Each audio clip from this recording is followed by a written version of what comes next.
ഒരു ചപ്പാത്തി. അയ്യോ ചപ്പാത്തി തീർന്നല്ലോ. സാരില്ല, എന്റേത് കൊടുക്കാം. നേരെ പോയാ മതി.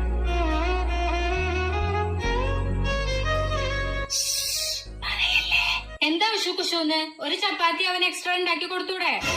വെക്കട ഫോൺ, ഞാൻ വിളിക്കാം.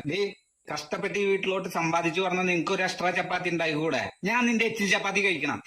നീ എത്രണ്ണം ചോദിച്ചു? 3. എന്നിട്ട് എത്രണ്ണം കഴിച്ചു? 4. 6 വിഴുങ്ങിട്ടിരിക്കണത്. നിങ്ങളുടെ അച്ഛൻ ഡയറ്റാണ്, 2 ചപ്പാത്തി മതി എന്ന് പറഞ്ഞിട്ട് 8 എണ്ണം വെട്ടി വിഴുങ്ങിട്ടിരിക്കണത്.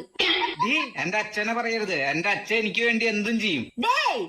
എനിക്ക് നിന്റെ വീട്ടുകാർക്ക് വെച്ച് വിളമ്പാനൊന്നും പറ്റില്ല. എനിക്ക് നീയും വേണ്ട, നിന്റെ വീട്ടുകാരും വേണ്ട. ബൈ. അനുഭവിച്ചോ? ലവ് മാരേജ് പറഞ്ഞ് കൊണ്ടുവന്ന് ഒരുത്തിയല്ലേ? നിക്കടി.